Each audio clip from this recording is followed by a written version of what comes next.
여러분 기억하시는 것처럼 레위기 10장에 나답과 아비후가 다른 불을 가지고 하나님께 나아갔다가 죽었던 사건이 있게 됩니다.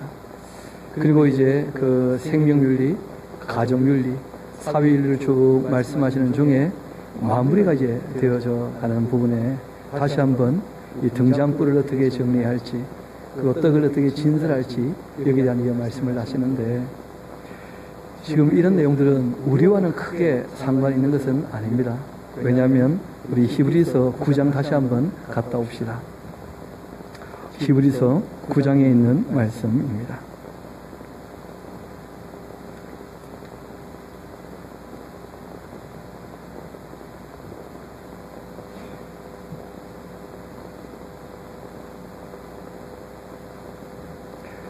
제가 1절부터 다시 한번 읽어드리겠습니다.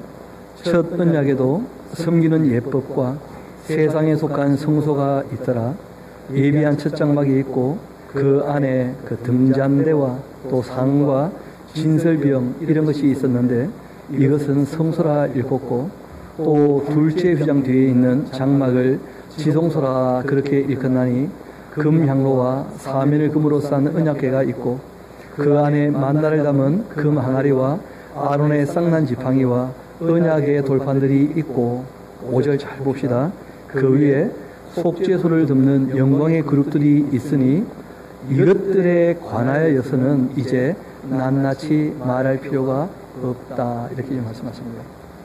그러니까 성막이라는 것이 그 모형으로 이 땅에 존재할 때, 또 이 다윗과 솔로몬이 하나님께 성전을 지어 드렸을 때 그 공간을 어떻게 관리할지에 대하여 말씀하신 것이었고, 이제는 그 성막이나 성전 같은 것은 다 사라졌죠. 그래서 거기에 대해서는 우리가 더 이상 얘기할 필요가 없다, 그렇게 얘기가 되었는데, 그럼에도 불구하고 우리가 하나님 앞에 나올 때 성소라 할 수 있죠. 그렇죠? 거룩하게 구별한 이 예배당에 우리가 나와서 함께 예배드리고 하게 되어지면 이 예배당 안에도 여러 가지 우리가 해야 될 일들이 생기게 됩니다. 그래서 물리적으로 우리가 공간을 접하게 되면 또 잘 관리해야 될 부분들이 있게 되는 것이니까 우리가 이 내용들을 살피고 난 다음에 그 부분을 조금 더 얘기를 하도록 합시다. 우리 다시 레위기 24장 우리 1절부터 같이 한번 봅시다. 여호와께서 모세에게 말씀하셨습니다. 이르시되 이스라엘 자손에게 명령하여서 불을 켜기 위하여, 그럼 그걸 줄쳐 놓으십시오. 불을 켜기 위하여 감람을 찌어낸 순결한 기름을 내게로 가져와라. 왜 순결한 기름을 가져오라고 하셨을까요? 줄쳐놨잖아요. 불을 켜기 위하여. 제가 왜 이 말씀을 굳이 드리느냐 하면, 기름은 무엇이냐, 순결은 무엇이냐, 찌어낸다는 건 무엇이냐, 여기에 대한 해석들이 너무 이상하게 많다는 거예요. 하나님께서 미리 말씀하셨거든요. 불을 켜기 위하여. 그래서 그 올리브는 자그마한 열매 아닙니까? 그렇죠? 이 올리브를 찌으면 거기에 이제 물하고 기름하고가 빠지게 되어져요. 그 과즙이라 할 수 있죠. 그렇죠? 그 과즙을 가만히 놔두면 물은 무거우니까 깔아앉고 그 위에 뭐가 뜹니까? 기름이 뜨는 거죠. 그럼 그 뜬 기름을 가지고 이제 깨끗한 기름을 가지고 그 등잔 불을 켤 수 있는 기름으로 삼아서 불을 켜도록 하라. 그렇게 하신 겁니다. 또 이러다 보니까 어떤 분은 그러면 등잔은 또 뭐냐? 등잔은 불 켜는 거죠. 불 켜는 거. 왜냐하면 그 안이 어둡지 않습니까? 지금처럼 전기불이 있는 것도 아니고 유리창이 있는 것도 아니고, 그래서 그 안에 이제 등불을 켜두어라 하고 이제 말씀하신 거예요. 이어봅시다. 그렇게 등잔불을 계속해서 켜두어라. 아론은 회막 안 그 증거의 휘장 밖에서 저녁부터 아침까지 그 여호와 앞에 항상 등잔불을 정례해야 한다. 이것이 너희 대대로 지킬 영원한 규례다. 왜 등잔불을 다 정리를 잘해야 되느냐 하면, 여러분 불똥이 튀어가지고 불날 수도 있잖아요. 그렇죠? 그러니까 그 성소를 관리할 때 그 이스라엘 백성들 레위 지파에서 특별히 제사장 가문이 빠지지 않습니까? 아론의 집안 사람들. 그 아론의 집안 사람들을 24개 팀으로 나눈 거예요. 쉽게 말하면. 그래서 24개 팀으로 나누어서 한 팀당 15일씩 그 성소를 관리하도록 했답니다. 그 쉽게 말하면 저희들도 그 24개 반열은 좀 나누기가 지금 쉽지 않아 가지고 각 부서별로 이렇게 나누어서 그 제전도회 또 뭐 찬양대 위원회별로 이렇게 나와서 성소를 잘 관리하고 있지 않습니까? 마음 같아서는 딱 24개로 나누어 가지고 실제로 그 주일 예배만 준비하는 것이 아니고 15일 동안 좀 가까이 하면서 돌아보면서 살피는 그런 시간들이 있으면 참 좋지 않겠는가 하는 생각도 해보게 됩니다. 근데 참 우리는 다행한 것이 대성 프라임은 관리소장님 따로 계시기 때문에 잘 관리를 해주고 계시기는 합니다만은 실제로는 관리위원장이 계시면 관리위원장께서 다 24개 반을 나누어 가지고 교회를 잘 관리하도록 그렇게도 지금까지 잘 관리되어져 왔던 것이죠. 그런 정도의 말씀을 하고 계십니다. 항상 하나님 섬기는 그 성소가 깨끗하게 정리되고 관리될 수 있도록 무슨 사건 사고 생기지 않도록 그렇게 잘 돌아봐라. 특별히 불은 위험한 것일 수 있으니까요. 그렇게 말씀하신 겁니다. 그런 다음에 이제 떡에 대한 말씀을 하시죠. 너는 고운 가루를 가져다가 떡 12개를 굽되 각 덩이를 그 10분의 2에바로 10분의 2에바면 그 떡 하나 크기가 한 4.5kg에서 5kg쯤 되는 것이니까 꽤 크죠, 그렇죠? 그렇게 되는 떡을 만들고 또 여호와 앞 순결한 상위에 2줄로 한 줄에 6개씩 지난번 그 그림 봤던 거 기억나실 겁니다. 한 5kg짜리 되는 그 떡덩이를 6개 이렇게 쌓아 올리는 거예요. 또 이쪽에도 6개 쌓아 올리는 것이죠. 그렇게 12개, 2줄로 12개를 쌓아 올리는 것입니다. 그렇게 하고 너는 또 정결한 요항을 그 각 줄 위에 두어서 기념물로 여호와께 화제로 삼아라. 그 떡 위에다가 요항을 두도록 그렇게 하신 겁니다. 안식일마다 이 떡을 여호와 앞에 항상 진설할지니 이는 이스라엘 자손을 위한 것이고 영원한 언약이 된다. 실제로 하나님께서 늘 먹을 것, 마실 것, 입을 것, 마신다는 거예요. 책임져 주신다. 하나님이 주신 게 없으시면 하나님께 드릴 것도 있습니까? 없습니까? 없는 것이죠. 그래서 요엘서를 보면 그런 장면들 나오지 않습니까? 하나님께 소지할 게 없으니까 너무 부끄럽고 민망하게 되는 거예요. 제사장들이 하나님께로부터 받은 게 없는 거예요. 이유는 하나님 말씀을 따르지 않으니까 징계가 임했다는 거 아니겠습니까? 그렇죠? 실제로 이렇게 하나님께 짐설병을 드릴 수 있다는 것은 작은 떡도 아니거든요.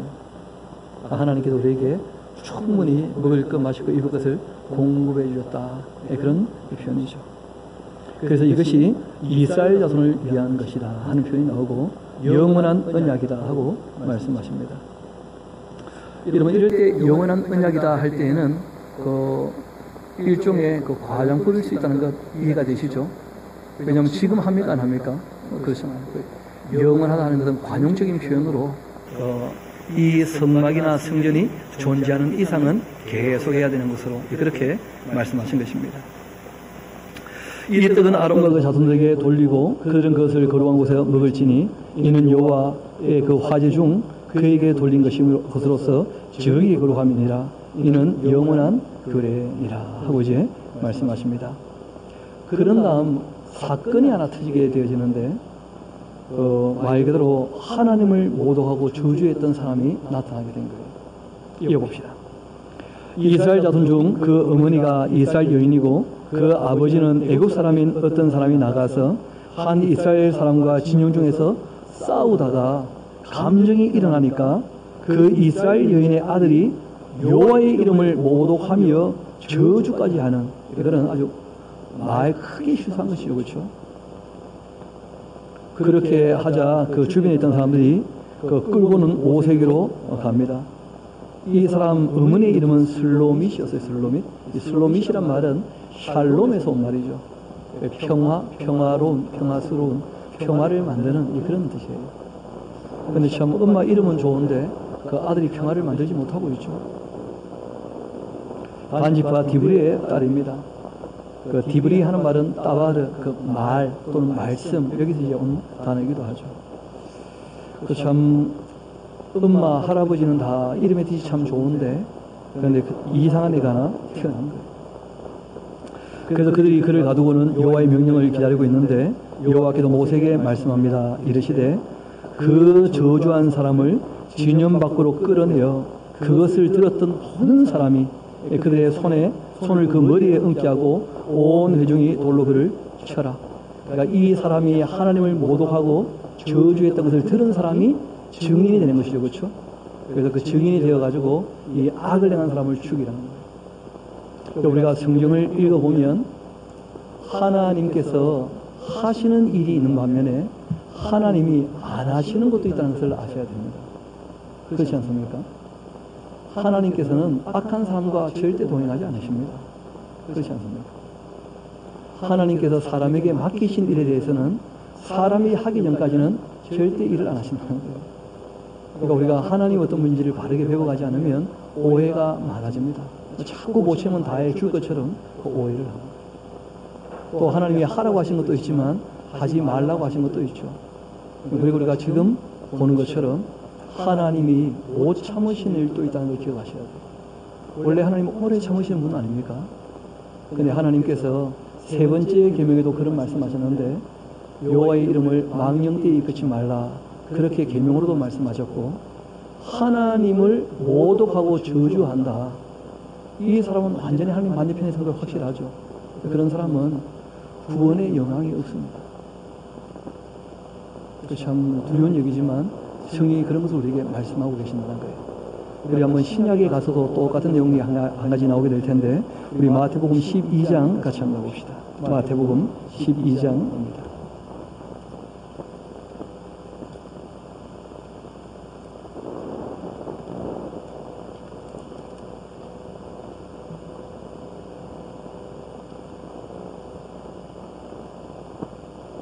(31절과) 그 32절 말씀을 제가 한번 읽어드리겠습니다. 마태복음 12장 31절과 32절입니다. 그러므로 내가 너희에게 이르노니 사람에 대한 모든 죄와 모독은 사심을 얻을 수 있다는 거예요. 그 이유가 있습니다. 사람은 상대방이 틀릴 수도 있잖아요. 그렇죠? 나도 틀릴 수가 있고 상대방이 틀릴 수가 있기 때문에 내가 감정이 일어나가지고 함부로 말할 수가 있다는 거예요. 그러나 그런 것들은 정리가 될 수 있습니다. 왜냐하면 사람이 틀릴 수 있다는 전제가 있기 때문에. 반면에 성령을 모독하는 것은 사심을 얻을 수 있습니까? 없습니까? 왜냐하면 하나님은 틀리는 일이 없으시다. 이거는 절대적인 문제입니다. 우리가 하나님께 원망할 수 없는 이유는 하나님은 실수가 없으신 분이시고 하나님 쪽에는 잘못이 절대 없으신 것이 하나님의 속성이시거든요. 그래서 그 하나님께 모독을 하거나 원망을 하거나 민수기에서 여러 번 나오게 될 겁니다. 하나님께서 하나님 앞에 원망하는 것 못 들어주신다. 사람들이 하나님을 몰라서 하나님께 원망하는 것이거든요. 그래서 예수님께서 그 다음 이런 말씀을 하십니다. 이어봅시다. 32절.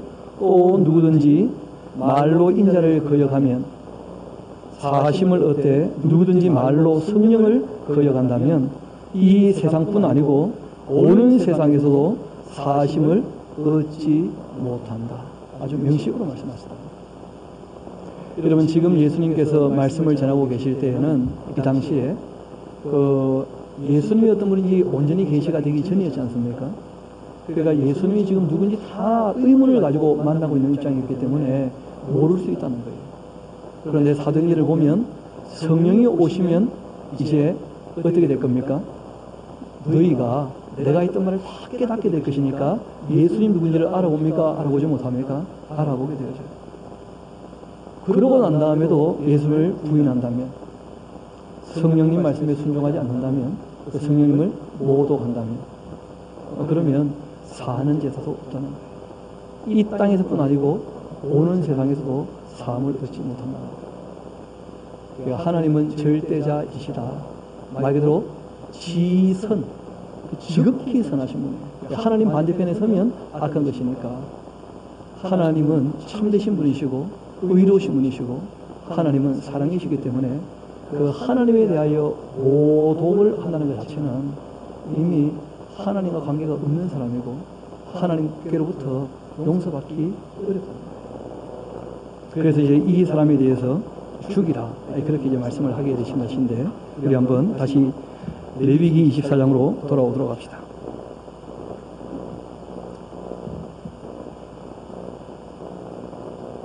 온 회중이 돌로 그를 쳐라 그렇게 말씀하셨고, 이런 일들은 그 역사 가운데서는 몇 번 있지 않았던 일입니다. 그래서 일벌백계라 할 수 있죠. 그렇죠? 일벌백계로서 우리가 사건을 접하지만 하나님의 성품을 좀 읽어낼 수 있는 부분이에요. 하나님께서 정말 성품이 오래 참으시는 분임에도 불구하고 하나님이 단호히 용서하지 않으시는 부분도 있다. 어떤 부분에 관해서 하나님을 모독하거나 저주하는 것은 용납지 않으신다. 이걸 명확히 해야 됩니다. 너는 이스라엘 자손에게 말하여 이르라. 누구든지 그 하나님을 저주한다면 그 죄를 담당하게 될 것이다. 여호와 이름을 모독한다면 그를 반드시 죽여야 한다. 온 회중의 돌로 그를 칠 것이니라. 거류민이든지 본토인이든지 여호와의 이름을 모독하면 그를 죽일지니라. 사람을 또 쳐 죽인 자라면 반드시 죽여야 한다. 우리가 뭐 20장 할 때 다 살폈던 내용들일 겁니다. 그렇죠? 또 짐승을 쳐 죽인 자는 짐승으로 짐승을 갚아야 한다. 또 사람이 만일 그 이웃에게 상의를 입혔다면 그가 행한 대로 그에게 행해야 한다. 레오 탈레오렉스라고 하는 그 왕의 법이 나오죠. 그렇죠? 상처에는 상처로, 눈에는 눈으로, 이에는 이로 갚을지라. 남에게 상의를 입힌 그대로 그에게 그렇게 할 것이다. 그럼 이런 이제 법은 공정한 공의의 법이라는 거예요. 공의. 모든 사람을 공정하게 대하는 뜻입니다. 이거는 개인적으로 원수 갚아라 이런 뜻이 아닙니다. 이 내용은 왕이 재판을 할 때 공정하게 하라는 거예요. 남자나 여자나 지위 고하를 막론하고 모든 사람을 똑같이 대하라 재판할 때, 그런 의미가 바로 이 왕의 법입니다. 21절 봅시다. 짐승을 죽인 자 그것을 물어줘야 할 것이고 사람을 죽인 자는 반드시 죽여야 한다. 또 거류민에게든지 본토인에게든지 지금 말씀하신 이 법을 동일하게 적용해라. 나는 너희의 하나님 여호와임이니라. 모세가 이스라엘 자손에게 이 말씀을 다 전했고 그들이 그 저주한 자를 진영 밖으로 끌어내어 돌로 쳤고 이스라엘 자손이 여호와께서 모세에게 명령하신 대로 다 행하게 되었다. 그렇게 되어 있습니다. 그리고 이제 모든 윤리에 어떻게 되면 어떻게 보면 바탕이 되는 것인데요. 우리가 신앙생활을 하든지 또는 뭐 이웃과 서로 사랑을 나누든지 가정을 이루든지 간에 바탕이 없으면 안 되는 것이거든요. 우리 삶의 가장 기본적인 바탕이 땅이라는 거예요. 땅. 그래서 25장에 그 땅에 대한 얘기를 이제 하시게 되어지는데, 사람이 발붙일 곳이 없으면 아무도 못하는 거죠. 그런데 사람이 또 살다 보면 자기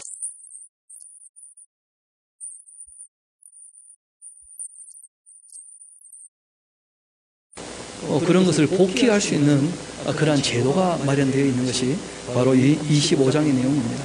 쉽게 말하면 안식년, 그리고 이제 희년에 대한 이야기인데요. 제가 들어보니까 대학 교수님들이 안식년 이런 얘기를 종종 하시더라고요. 굉장히 잘못 적용하는 겁니다. 또는 뭐 큰 교회 목사님들도 뭐 안식년 뭐 어디 갔다 왔다 뭐 이런 얘기 하시는데, 안식년은 그런 게 아닙니다. 안식년은 사람이 쉬는 게 아니고요. 안식년은 땅이 쉬는 거예요. 땅이. 사람에게 안식년이 주어지고 그런 것이 원래 아니었다는 거예요. 우리 한번 그런 장면을 같이 봅시다. 여호와께서 시내 산에서 모세에게 말씀하여 이르시되 이스라엘 자손에게 말하여 이르라. 너희는 내가 너희에게 주는 땅에 들어간 후에 나오죠. 그 땅으로 여호와 앞에 어떻게 하게 하라고요? 안식하게 하라. 여러분, 땅 위에 사는 사람들이 더럽고 악하면 땅이 어떻게 합니까? 의인화해서 표현하시죠. 그렇죠? 토에 내버릴 것이다. 이런 말씀을 하신 거예요. 내쳐버린다. 이 땅으로 쉬게 하라. 하나님께서 우리에게 주신 이 만물을 잘 관리하면 땅이 쉬는 것이죠. 땅이 안식을 누리는 것인데, 실제로는 사람들이 가꾸어 먹기도 하지만 6년 가꾸어 먹었으면 7째 해에는 어떻게 하라는 거예요? 좀 땅을 놀려두라는 거예요. 좀 쉬게. 그렇게 말씀을 하십니다. 이어봅시다. 너는 6년 동안 그 밭에 파종하고 6년 동안 그 포도원을 가꾸어 그 소출을 거둘 것이다. 그러나 7째 해에는 그 땅이 안식하게 하라. 그 땅이. 그러니까 땅이 이제 쉬어 안식하게 되면 그 땅에서 노동하는 사람들도 어떻게 됩니까? 따라 쉬게 되는 것이 그렇게 쉬는 거예요. 그럼 만약에 이렇게 쉴 때 정치인들이 쉬면 어떻게 됩니까? 엉망이 되겠죠. 제사장들이 다 쉬어버리면 어떻게 됩니까? 그럼 엉망이 되고 마는 거 아니겠어요? 그러니까 그런 모든 것들은 그대로 유지되되 그 땅에서 노동하던 사람들 땅이 쉬면서 함께 쉬도록 이렇게 한 거예요. 굳이 제가 받을 때 이 안식년을 적용한다면 교수님이 쉬어서는 안 되고 그 학교에서 노동하시는 분들이 계시지 않습니까? 그 관리하시는 분들, 청소 노역 하시는 분들 이런 분들이 실제로 쉬어야 진짜 쉬는 것이죠. 그래서 시간을 자기가 운영할 수 있는 사람들이 쉰다라고 하는 것은 의외로 부담되는 일입니다. 실제로. 그래서 땅으로 쉬도록 하라 하고 말씀하신 것입니다. 이어봅시다. 5절입니다. 너가 거둔 후에 자라난 것이 있다고 한다면 밭이나 그 포도원을 파종하지 않고 가꾸지 않았지만 그래도 소출나는 게 있습니까? 없습니까? 있을 거 아닙니까? 당연히. 그러면 너가 거둔 후에 자라난 것은 거두지 말고 가꾸지 아니한 포도나무가 맺은 열매를 거두지 말라. 이는 땅의 안식년입니다. 안식년에 그 소출이 있을 수 있지만 그것이 너희가 먹을 것이고 그뿐 아니라 너와 내 남종과 내 여종과 내 품꾼과 너와 함께 거래하는 자들과 내 가족과 내 땅에 있는 들짐승들이 다 그 소출로 먹을 것을 삼을 지니라. 그러면 사람들이 이제 오해가 생길 수가 있죠. 6년 동안은 가꾸어 먹으니까 풍요로울 수 있는데 7째 해는 가꾸지 않으니까 너무 소출이 적을 거 아니에요. 근데 하나님께서 미리 약속을 하셨어요. 6년째 해는 3배를 더 소출나게 해주겠다고 약속을 하신 거예요. 왜 3배가 되느냐 하면 안식년이 있지만 희년이 되어지면 2년을 쉬어야 되거든요. 안식년도 쉬고 또 뭐도 쉬어야 됩니까? 희년 되면 다 땅을 본 주인에게 돌려줘야 되니까. 그래서 하나님께서 항상 안식년 바로 전에는 3배를 주겠다 그렇게 약속을 하셨는데 그 안타깝게도 이스라엘 백성들이 그 안식년을 제대로 누린 것 같지가 않죠. 그렇죠? 이어봅시다. 그리고 이제 8절 너는 또 7 안식년을 계수하라. 그 77이 몇 년이 됩니까? 49년. 이는 7년이 7번이니까 안식년 7번 동안 그 49년이고 그리고 7째 달 열흘날은 속죄일이니까 너는 뿔나팔 소리를 내되 전국에서 뿔나팔을 크게 불어라. 희년에 나팔을 부는 것이죠. 그렇게 되면 너희는 50년째 해를 거룩하게 해서 그 땅에 있는 모든 주민을 위하여 자유를 어떻게 하라는 거예요? 공포하라 하고 말씀하신 거예요. 쉽게 말하면 사람이 살다가 자기 인생이 망가지게 되어지고 이것저것 다 팔고 더 이상 팔 게 없으면 뭘 팔게 됩니까? 자기의 노동력을 팔고 자기의 삶을 팔게 되는 것이죠. 그런 사람이라 할지라도 희년이 되면 다 어떻게 하라는 거예요? 다 원래 땅도 복구해주면서 돌려보내라는 거예요. 그게 희년이죠, 희년. 지금으로 굳이 얘기한다면 사회 보장 계속 주면 될 겁니다. 사람이 적어도 이 땅에 한번 태어나면 하나님께서 그가 살 수 있는 삶의 바탕과 그 근간을 허락해 주셨다는 거예요. 그것을 잃어버리지 않도록 뭐 그런 것이죠. 이어봅시다. 그 이해는 너희에게 희년이니 너희는 각각 자기의 소유지로 돌아가며 원래 이후에 이제 우리가 다 또 보게 될 텐데 그 이스라엘 백성들에게 12지파 땅을 다 어떻게 합니까? 나누어 분배하지 않습니까? 그렇죠? 그리고 또 레위 사람들은 그 48개 성읍에 흩어져 또 살게 하는 거예요. 그렇게 가장 기본적으로 발판될 땅들을 다 나눠주신 거예요. 지파별로. 그리고 그것은 한시적인 것입니다. 그건 발판이 되는 것이고 실제로는 이제 그 잘 아시는 것처럼 유브라데스 강부터 시작해서 애국강까지를 약속하셨던 것이거든요. 그리고 또 요단강 동쪽은 처음에 말씀 안 하셨다가 이후에 요단강 동편도 그 아모리 왕 시온이나 바산 오고 쳐서 승리하고 난 다음에 그 땅들을 가지지 않습니까? 루벤 지파나 갓 지파나 므낫세 지파의 반이. 그러니까 이렇게 12지파에게 땅을 처음 나눠주는 것은 뭐냐면 발판이 되는 땅이에요. 그러니까 몸붙일 곳은 있어야 되는 거예요. 어떻게 보면. 그리고 뭐 더 가지게 되면 더 가지게 되는 것인데 일단 기본적으로 사람들에게 이 땅에 생명을 내쉬고 난 다음 그 생명이 유지될 수 있는 가장 기본적인 발판들을 하나님께서 제도로 허락하셨단 말이에요. 근데 이런 제도가 아직 우리는 없죠, 아직까지는. 우리가 복지국가를 얘기할 때, 유럽의 굉장히 선진국들을 얘기할 때는 딴 얘기를 하는 것이 아니고, 바로 이러한 삶의 바탕, 누구나 태어났으면 사회의 보호를 받으면서 적어도 기본적으로 살 수 있는 보장이 다 되어 있는 것. 그 사회 보장 제도인 것이죠. 그게 잘 갖춰져 있으면 뭐라고 합니까? 복지국가다. 또는 뭐 선진국이다. 그렇게 하는 거예요. 놀랍게도 3,500년 전에 이 하나님의 말씀을 적용하는 국가들이 바로 선진국이라는 거예요. 그런 걸 보면 3,500년 전의 법칙은 너무 놀랍지 않습니까? 사람들에게 기본적으로 삶의 바탕과 발판을 충분히 보장해 주셨다는 거예요. 이어봅시다. 11절 그 50년째 해는 너희의 희년이니 너희는 파종하지 말며 스스로 난 것을 거두지 말며 가꾸지 아니한 포도를 거두지 마라. 이는 희년이니 너희에게 거룩함이니라. 너희는 밭의 소출을 먹게 될 것이다.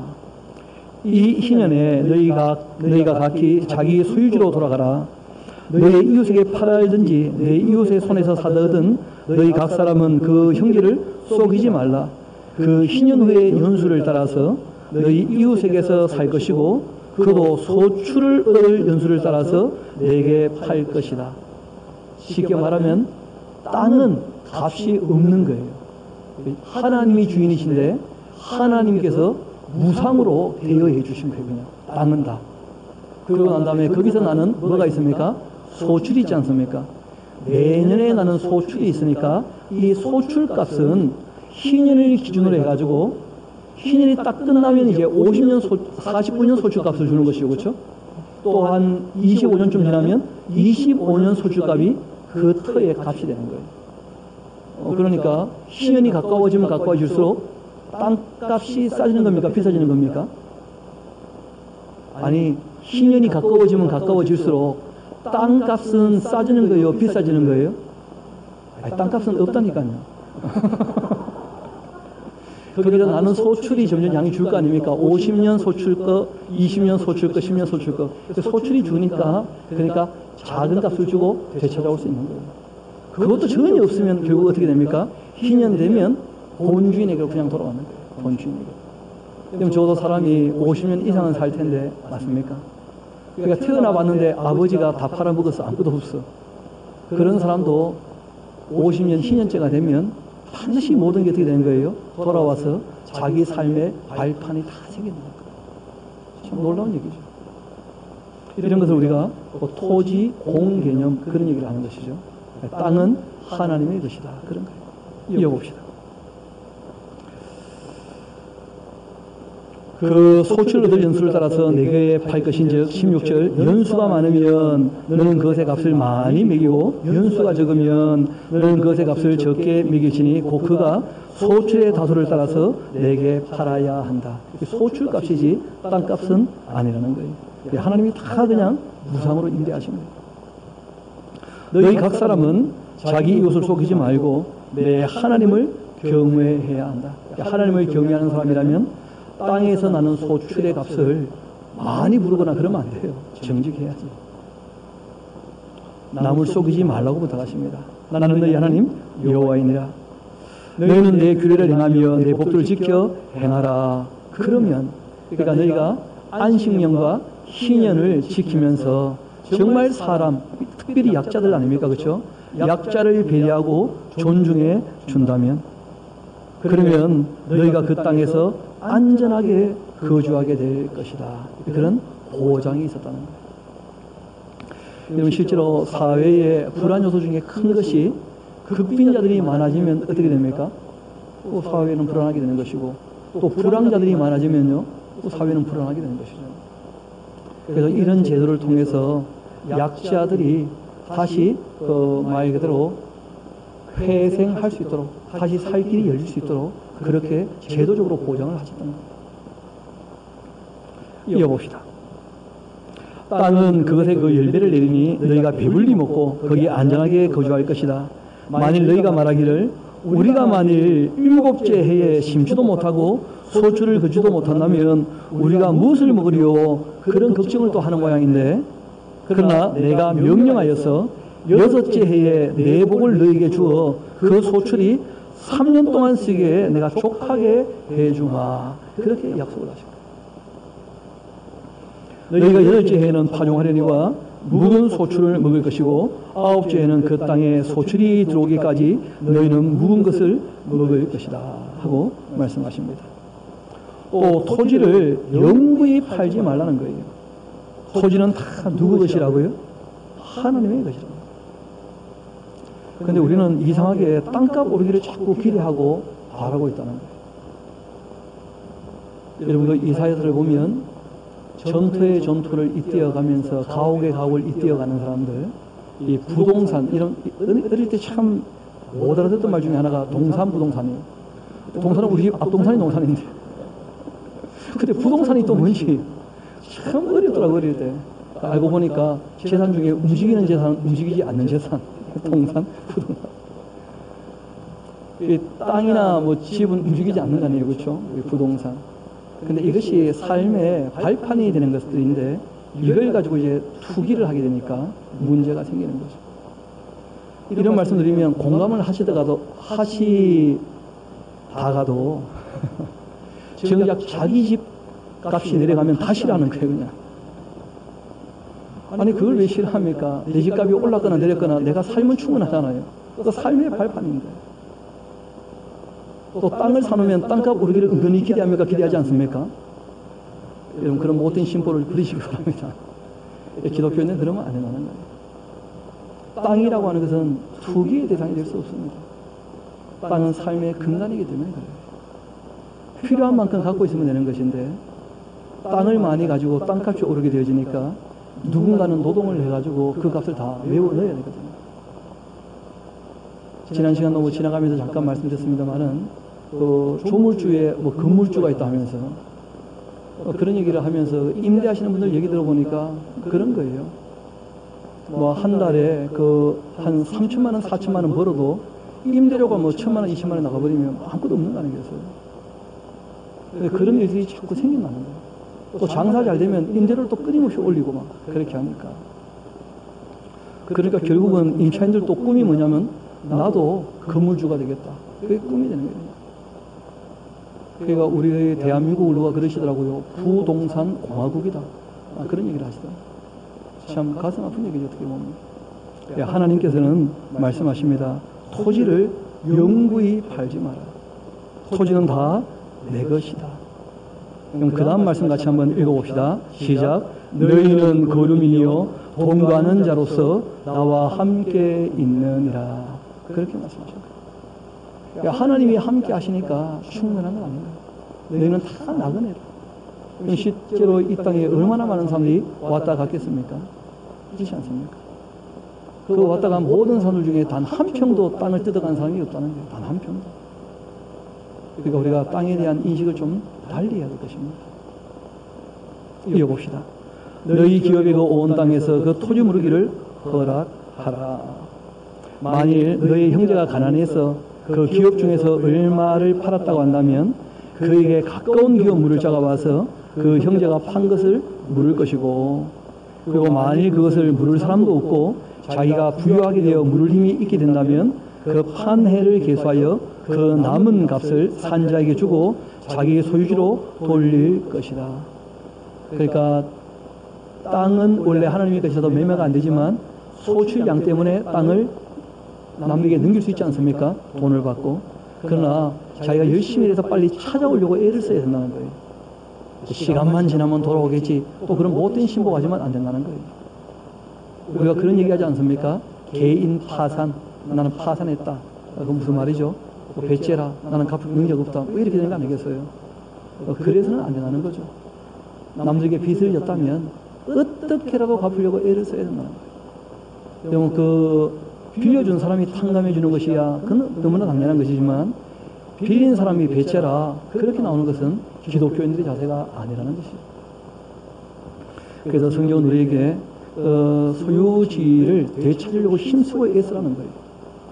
또 그 사람 주변에 있는 친족들이 도와주라. 그렇게 말씀을 하십니다. 이어봅시다. 28절.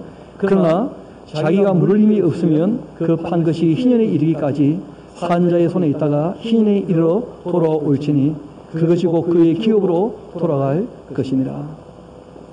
또 성벽에 있는 성내 가옥, 그러니까 성읍 안에 있는 가옥은 개념이 달라요. 이거는 삶의 발판이 아니죠. 농사 짓는 토지에 있는 집은 삶의 근간이 되고 발판이 되는데, 성읍 안에 있는 그 집은 또 사치일 수 있는 거죠. 어떻게 보면 또 그 가외로 들어가지는 것이니까요. 거기에 대해서는 조금 다릅니다. 성벽에 있는 성내 가옥을 팔았다면 판지 만 1년 안에는 물을 수가 있겠지만은, 그러나 곧 그 기한 안에 물으려니와 1년 안에 물으지 못하면 그 성 안의 가옥은 산자의 소로 확정될 것이고 대대로 영구히 그에게 속하고 희년이라 할지라도 돌려보내지 아니할 것이다. 그렇게 말씀하신 거예요. 그러니까 이 성내 안에 있는 집은 그 희년이 전혀 적용되지 않습니다.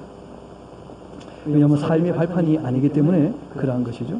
또 한번 봅시다. 그러나 성벽이 둘리지 아니한 촌락의 가옥은 나라의 전토와 같이 물러주기도 할 것이고 희년에 돌려보내기도 할 것이니라.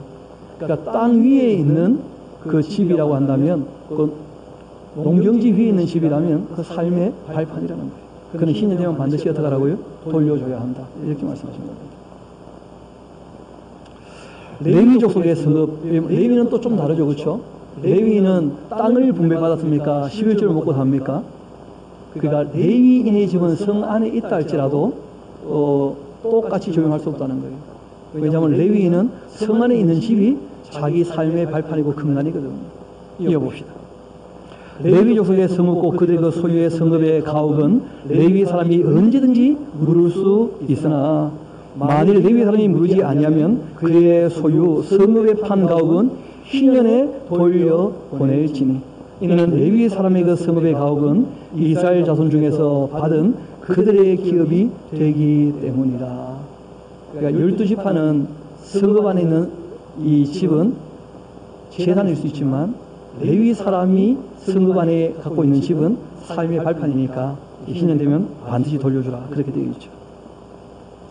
그리고 이제 이어 말씀하십니다. 35절. 죄송합니다. 그 34절 이어봅시다. 그러나 그의 그 성읍주에 있는 들판은 그의 그 영원한 소유지이니 팔지 못한다. 레위인의 그 땅은 말 그대로 밭대기거든요.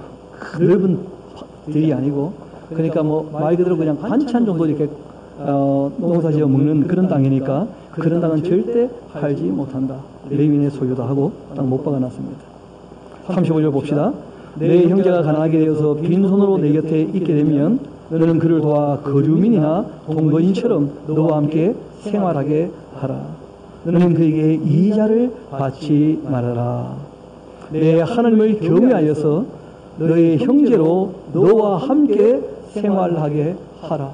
여러분, 이게 사회윤리의 핵심입니다. 그러니까 약자를 배려해서 아무리 약한 자라 할지라도 너의 형제로 어떻게 해요? 너와 함께 생활할 수 있도록, 사람답게 살 수 있도록 그렇게 보장하라. 이것이 사회윤리를 말씀하신 이유와 목적입니다.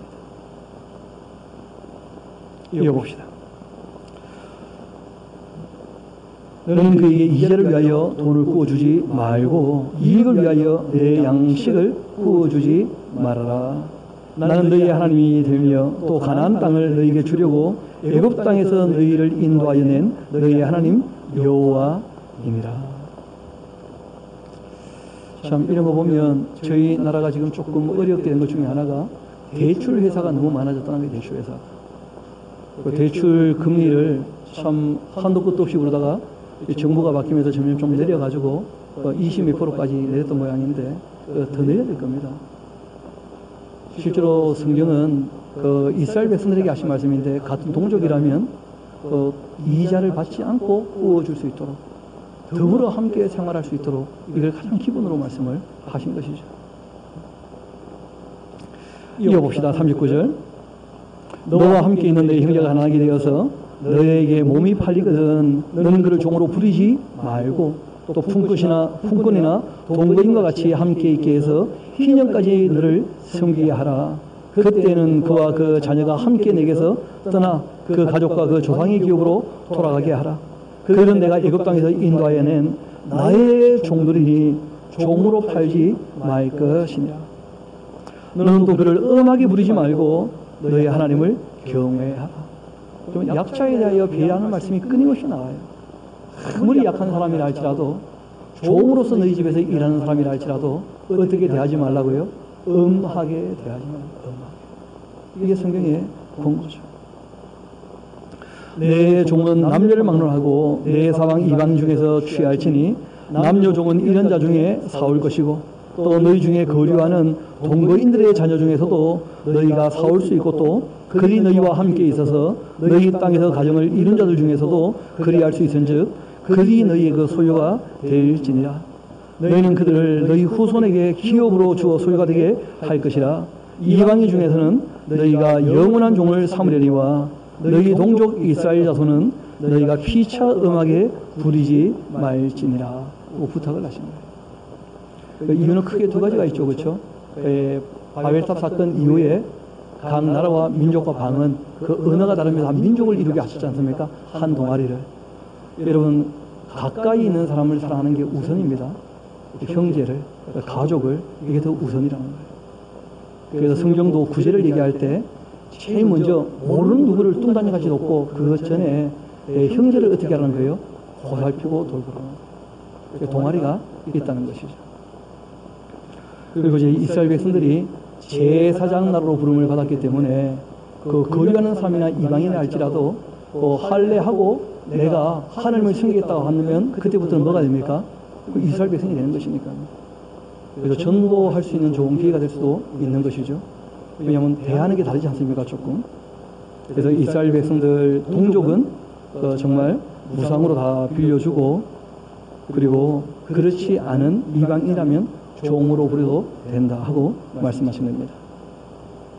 47절 이어봅시다. 만일 또 너와 함께 있는 그 거류민이나 동거인은 부유하게 되고 그와 함께 있는 내 형제는 가난하게 됨으로써 그가 또 너와 함께 있는 거류민이나 동거인 또는 거류민의 가족의 후손에게 팔리게 된다면 그가 팔린 후에 그에게 속량받을 권리가 있나니 그의 형제 중 하나가 그를 속량하거나 또는 그의 삼촌이나 그의 삼촌의 아들이 그를 속량하거나 그의 가족 중 그 살부치 중에서 그를 속량할 것이고 그가 부유하게 되면 스스로 자기를 속량하되 자기 몸이 팔린 해로부터 희년까지를 그 산자와 계산하여 그 연수를 따라서 그 몸의 값을 정할 때 그 사람을 섬긴 날을 그 사람에게 고용된 날로 여길 것이라. 만일 남은 해가 많으면 그 연수대로 팔린 값에서 속량하는 값을 그 사람에게 도로 주고 만일 희년까지 남은 해가 적으면 그 사람과 계산하여 그 연수대로 속량하는 그 값을 그에게 도로 줄지며 주인은 그를 매년의 사꾼같이 여기고 내 목전에서 엄하게 부리지 말아라. 쉽게 말하면 땅 말고 사람이 자기를 팔았다 할지라도 희년이 되면 어떻게 됩니까? 해방이 되는 것이니까. 그러니까 그 희년을 놓고 그 노동력을 계산하는 거예요. 쉽게 말해서 땅도 값이 없는 것처럼 사람도 값이 있는 겁니까? 없는 겁니까? 사람이 값이 있는 게 아니고 그 노동력을 가지고 어떻게 하라는 거예요? 값을 매기는 거예요. 노동력을. 희년을 딱 기준으로 해서. 우리 54절 55절은 같이 한번 읽어봅시다. 시작. 그가 이같이 속량되지 못하면 희년에 이르러는 그와 그의 자녀가 자유하리니 이스라엘 자손은 나의 종들이 됨이라. 그들은 내가 애굽 땅에서 인도하여 낸 내 종이요 나는 너의 하나님 여호와이니라. 아멘. 하나님께서 말씀하시기를 적어도 이스라엘 백성들은 제사장 나라로 부름을 받았고 하나님의 종으로서 할 일이 있기 때문에 이스라엘 백성이 이스라엘 백성을 대할 때에는 정말 그 형제를 더불어 살 수 있도록 틀 보장해 주면서 엄하게 대하지 않도록 그렇게 특별히 부탁하시는 말씀을 우리가 더 살펴보게 되었습니다. 여러분, 지금 우리가 쭉 레위기를 살피고 있습니다만은 그 레위기의 목적은 딴 데 있는 것이 아니죠. 하나님과 바르게 사귈 뿐 아니라 사람과 더불어 사귀어 나갈 때 특별히 누구에 대하여 좀 배려하라는 거예요? 약자들에 대해서. 그래서 우리가 이 말씀을 늘 다시 되뇌어보면서 우리가 약한 사람들을 위하여 늘 손을 펼 줄 아는 정말 하나님께서 기뻐하시는 삶을 살아가는 저와 여러분 되기를 소망합니다. 우리 함께 기도하도록 하시겠습니다. 여기 하나님 말씀이 있습니다. 너희는 자기를 위하여서 우상을 만들지 말지니 조각한 것이나 주상을 세우지 말며 너희 땅에 조각한 석상을 세우고 그에게 경배하지 말라. 나는 너희 하나님 여호와이니라. 너희는 나의 안식일을 지키며 나의 성수를 경외하라. 나는 여호와이니라.